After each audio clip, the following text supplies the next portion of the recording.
দেশে নতুন সরকার গঠন হয়েছে, মন্ত্রিসভাও গঠন হয়েছে। এবার আলোচনায় ছায়া মন্ত্রিসভা। আজকে আমরা জানার চেষ্টা করব ছায়া মন্ত্রিসভা কি, এখানে নাসিরউদ্দিন পাটোয়ারী থাকতে পারবেন কিনা, এসব মন্ত্রীরা সরকারি সুযোগ সুবিধা পান কিনা, তাদের কাজ কি, এসব বিষয়ে।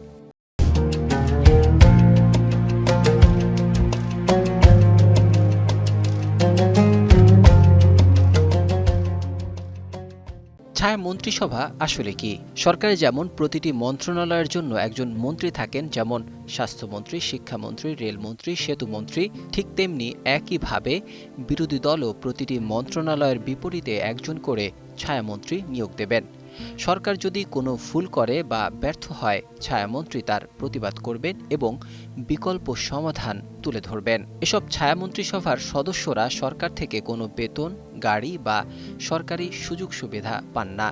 এটি সম্পূর্ণ একটি স্বেচ্ছাসেবী রোল। তবে এটি জনগণকে দেখানোর একটা বিশাল সুযোগ যে তারা দেশ চালানোর জন্য কতটা যোগ্য।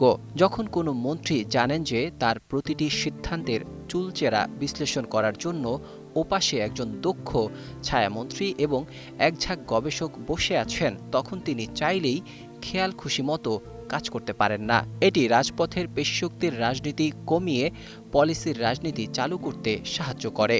কারণ ভালো একজন ছায়ামন্ত্রী হতে হলে সংশ্লিষ্ট বিষয়ে গভীর জ্ঞান ও গবেষণা থাকা প্রয়োজন। এভাবে রাজনীতিতে মারামারির বদলে শুরু হতে পারে মেধা আর আইডিয়ার লড়াই। কে কত ভালোভাবে জনগণের টাকা সৎ ব্যবহার করতে পারে সেই প্রতিযোগিতা।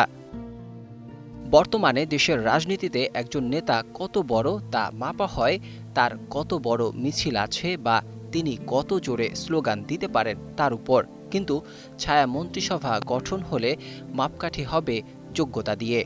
উদাহরণস্বরূপ একজন ছায়া অর্থমন্ত্রীকে বাজেটের চুলচেরা বিশ্লেষণ জানতে হবে। এসব করলে জনগণ দেখবে প্রকৃতপক্ষে কার কাছে ভালো সমাধান রয়েছে। এবার আসা যাক, নাসিরউদ্দিন পাটোয়ারী এই ছায়া মন্ত্রিসভায় থাকতে পারবেন কিনা। আইনগতভাবে পারবেন, কারণ ছায়া মন্ত্রিসভা কোনো সাংবিধানিক প্রতিষ্ঠান নয়। এটি বিরোধী দলের রাজনৈতিক কাঠামো। তাই দল চাইলে যে কোনো যোগ্য নেতাকে ছায়ামন্ত্রী ঘোষণা করতে পারে। শুধু নাসিরউদ্দিন পাটোয়ারী নয়, দল চাইলে মামুনুল হক, সার্জিস আলম, আসিফ মাহমুদ সহ অনেককেই এই শ্যাডো ক্যাবিনেটে যুক্ত করতে পারবেন।